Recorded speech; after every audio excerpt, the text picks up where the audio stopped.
Hey everyone, David C. Anderson here coming at you from the KnifeCenter, and today we're pitting two staple EDC pocket knives against each other. It's the Kershaw Leek versus the Crkt M16 Spearpoint. Let's do this.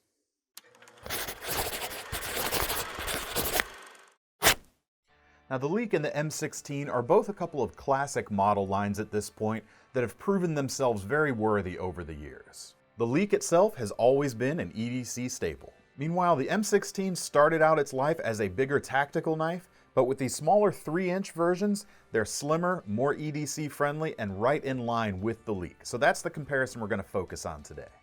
Now price-wise, both of these knives are quite affordable. Base models of the Leek sit right around 40 bucks on our website, at least at the time of this video.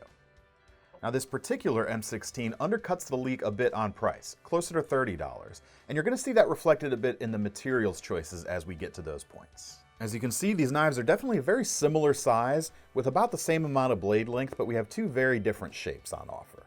The Spearpoint blade of this M16 is available with 8CR15 MOV stainless steel. It's hollow ground with a black coating, although you can also get satin versions, as well as other blade shapes in this size, including a Tonto profile. Meanwhile, with the Leek, we get a nice acute Wharncliffe profile. Hollow ground from Sandvik 14C28N, which is a fine-grained Swedish steel. There's lots of color variants available on the Leek, and this one actually has a DLC coating on the blade. Both of these blades are narrow and precise and well situated to take care of most everyday needs. And they're a real good contrast to some of the broad-bladed flippers that have proliferated in recent years. That said, we have been seeing a bit of a resurgence lately with narrower bladed knives, going so far as to spawn the new executive knife genre. Because of that, it's actually a perfect time to take a look at these two classics of the style. Now when it comes to opening these blades, both of these are flipper actuated knives. The action on the CRKT is okay. I find I usually need to put just a little bit of wrist into it, but the Leek, being an assisted opening knife, using Kershaw's speed-safe assisted opening action, is fantastic.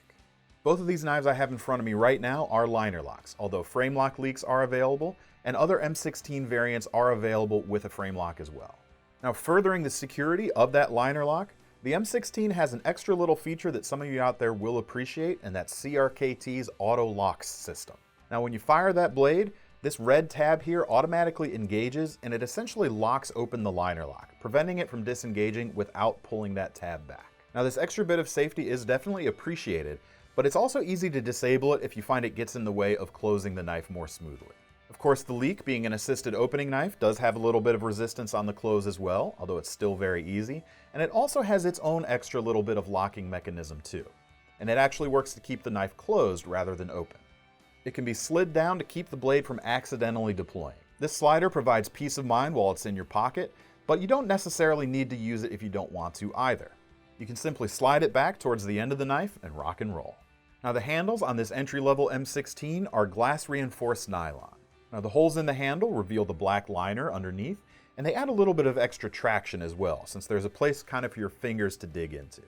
Now the Leek is available with stainless steel handles on the frame locking versions, as well as anodized aluminum on the liner locking versions. And I especially love this navy blue aluminum colorway. Looks really sharp and very cool.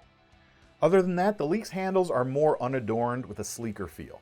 Not quite as much raw grip as the M16 has, but probably a little bit smoother as you go in and out of your pocket.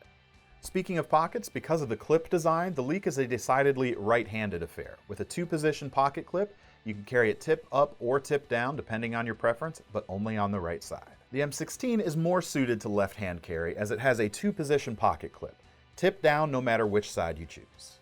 As far as fit and finish is concerned, I definitely give the edge to the Leek here. Although it does cost a little bit more than this entry-level M16, it's definitely put together with a bit more precision. Still, I should mention that once you get into the more expensive M16s, including the ones that are priced similar to this Leek, the quality is definitely a lot more competitive at that range. So here's the part where you all get to pick the winner between these two knives. Do you go with the budget-friendly M16 with a 3-inch Spearpoint blade? Or the more refined classic EDC, the Kershaw Leek? Be sure to let us know in the comments, and to get your hands on either of them, click the link in the description to head over to KnifeCenter.com.